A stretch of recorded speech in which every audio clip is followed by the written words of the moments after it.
તાજી ગાય પગ ભાંગી ગયો એક તમને કોઈ મળે નુકસાન મરી ગયા.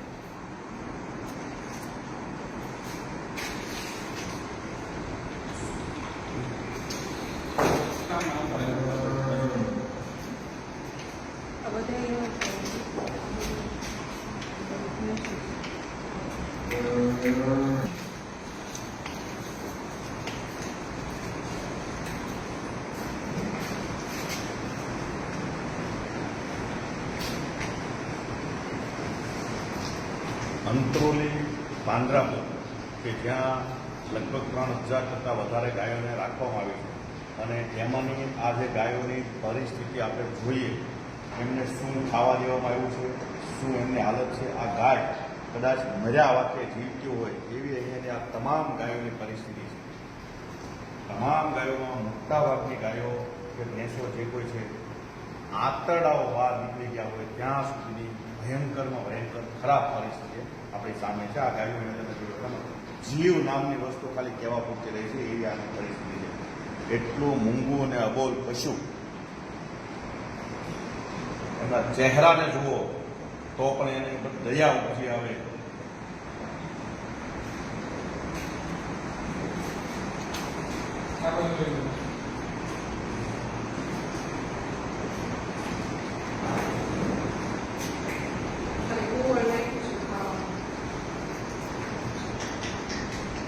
ગાયની હાલત જીવ છે કે નહીં એ પણ ખબર નથી. મર્યા વાગે જીવે છે. એને ખાવા માટે આ કુવળ નાખેલું છે, જે કુવળ દાબામાં નાખવાનું હોય.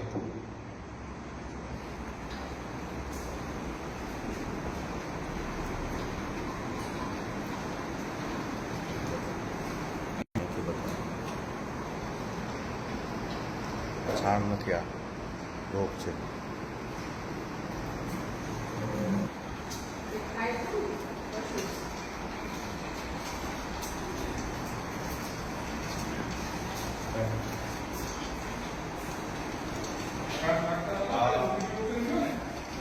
આ ગાયોની હાલત વિચલિત કરી દેને કોઈ જોયું હોય.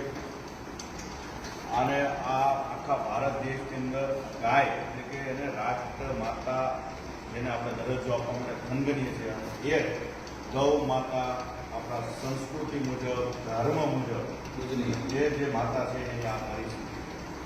અબોલ પશુ એની પીડા એની વેદના એ માત્ર અને માત્ર એના સિવાય કોઈ સમજી શકે નહીં એવી ભયંકર પરિસ્થિતિ છે. પણ એ પોતાની પીડાને બહાર આપી શકે એવી પરિસ્થિતિ નથી, બોલી શકે નહીં એ હાલત છે.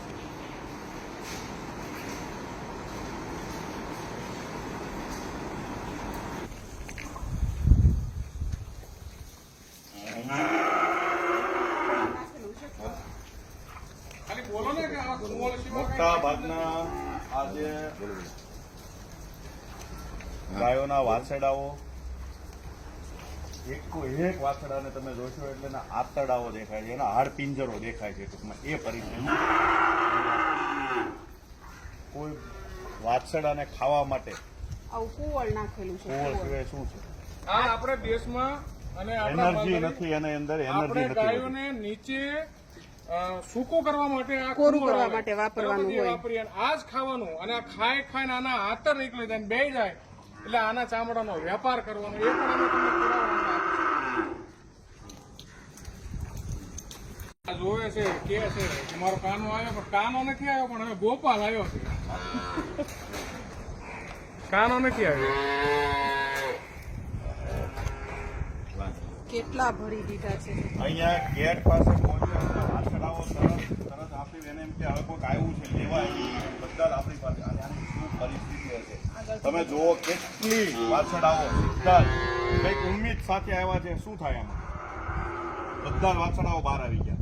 આ વાછરડાઓની હાલત જો એક વાછરડાઓના હાર પિંજરો દેખાય, હાર પિંજરો. કોઈ દયા નામની વસ્તુ નથી. સરકાર શું આની ઉપર પગલાં લેતી છે, શું એમને આપતી છે? કેટલાય લોકો છે જે દાન આપે છે, લીલો ઘાસચારો પહોંચાડે છે એટલે કદાચ આ જીવિત રહે, નકર આ જીવિત રહે એની પણ શું શ્યોરિટી છે?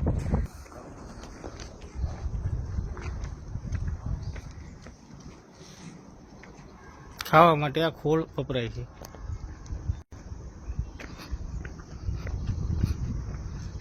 કોરોલી પાંજરાપોળ કે જે ગુજરાત આયોગ ગૌસેયા અને એનો આખો રાજ્ય સરકારનું જે બોર્ડ છે એ બોર્ડમાંથી આખી આમાં અલગ અલગ પ્રકારની ગ્રાન્ટો આપીને આનું ડેવલપમેન્ટ થતું હોય છે અને રાજ્ય સરકારનો સીધો જ કંટ્રોલ આની પર હોય છે. પરંતુ ત્યાં કોઈ એવું પરિપત્ર કે એવું કોઈ વસ્તુ નથી હોતું કે અહીંયા જે ગાયો છે એના ચામડાનો વેપાર કરવામાં આવે. અહીંયા જે દ્રશ્યો દેખાય છે એક્ઝેક્ટ પાછળના તમારા તમે કદાચ જોઈ પણ ના શકો. આ ગાયોના ચામડા છે, આ ગાયોના ચામડાઓ છે અને અહીંયા બાજુમાં જ કાપી અને એનો વેપાર આ ગૌશાળા, તમે જેને ગૌશાળા નામ આપ્યું છે પાંજરાપોળ, ત્યાં જ ગાયોના ચામડાનો જો વેપાર થતો હોય તો ખરેખર આ કેટલું નિંદનીય કૃત્ય, કેટલું હીન કૃત્ય અહીંયા થઈ રહ્યું છે અને કોઈ વ્યક્તિ આના માટે બોલવા વાળો નથી. અહીંયા કપાય. આ કપાવા વાળી આખી જગ્યાઓ છે. લોકો ગૌ માતાના નામે અહીંયા દાન આપે છે, ધોમ રૂપિયો આપે છે, ધોમ લીલો ઘાસચારો રોજ પહોંચાડે છે. પોતાના જન્મદિવસ નિમિત્તે, પોતાની વાર્ષિક તિથિઓ હોય, માતા પિતાની તિથિ હોય, ભાઈઓ બહેનો કે છોકરાઓની તિથિ હોય, ત્યારે પણ અહીંયા દાન આપી જાય છે. અહીંયા પોતાનો ઘાસચારો એમની સેવા માટે અર્પિત કરે છે અને એ જે સેવા પછી અહીંયા જે લોકો સંચાલન કરે છે એ સરકારમાં બેઠેલા હોય કે સરકારના મળતિયા હોય કે ભાજપ સાથે સંકળાયેલા લોકો હોય છે આમાં ઘણા ખરા, પરંતુ એ ગાય માતાના નામે કેટલું હીન કૃત્ય કરે છે. આખા શહેરમાંથી વિવિધ જગ્યાઓથી ગાયોને પકડીને એમને તંત્ર દ્વારા અહીંયા મોકલવામાં છે અને અહીંયાથી આખો કરોડો રૂપિયાનો ખેલ થતો હોય ને એવી સ્પષ્ટ ચિત્ર અહીંયા દેખાય છે. કારણ કે કોઈને ગાયોના ચામડાનો વેપાર કરવાનો હક છે જ નહીં અને એ વેપાર અહીંયા બહુ સામે દેખાતો હોય એવું આ આખું કેટલ શેડ છે. આ તમે જે દેખાય છે અહીંયા લખ્યું છે કે ગાયોને રાખવા માટેનો આ શેડ છે. અહીંયા કોઈ ચામડા કાપવા માટેનો આ શેડ નથી. કેટલ શેડ 14 નંબર લખેલું છે અને એની અંદર જે પરિસ્થિતિ જોવો તો કોઈ ગાયો નથી પરંતુ ગાયોના ચામડાઓ છે. આ મીઠાના ડગલા કેટલ શેડ બનાવવામાં આવ્યો છે. આમાં કઈ જગ્યાએ કેટલ શેડ લાગે છે અને આ વેપાર કોણ કરી જાય છે, કોના ચોપડે ચડે છે? શું આ જેટલા ચામડા વેચાણ તો શું આ પાંજરાપોળમાં એના નામની કોઈ આવકો આવી છે ખરી? એક પણ જગ્યાની આવકનો હિસાબ નહીં હોય તો આ અહીંયા આટલા બધા ચામડાઓ દેખાય છે ગાયોના કાપેલા, તો આની વિરુદ્ધમાં કોણ એક્શન લેવાનો છે? શું પોલીસ આ બાબતે જાતે ફરિયાદી બનીને તપાસ કરશે કે રાજ્ય સરકાર પોતે ફરિયાદી બનશે આની વિરુદ્ધમાં? આ સૌથી મોટો સવાલ છે ને બધું જ ભીનું સંકેલવાની તૈયારી થઈ જશે. જેવા અમે અહીંયા પહોંચ્યા છીએ એમને ખબર પડી કે ગાયોના ચામડાના વેપારની આ વાત ચાલુ છે, તરત એકબીજા લોકો અહીંયાના મેનેજરો એકબીજાને કોન્ટેક્ટ કરવા માંડ્યા, ફોન કરવા માંડ્યા, લોકોને બોલાવવા માંડ્યા છે કે અહીંયા જે ગેરરીતિ થાય છે, કોઈ લોકો આવ્યા છે ને એને ખુલ્લો પાડવાની કોશિશ કરે છે, પરંતુ કોઈથી ડરાય એવી પરિસ્થિતિ અમારી છે નહીં. અમે ડરવાના નથી અને આ રીતની ઘટના કોઈ પણ સંજોગોની અંદર ચલાવી શકવાની નથી અને નથી.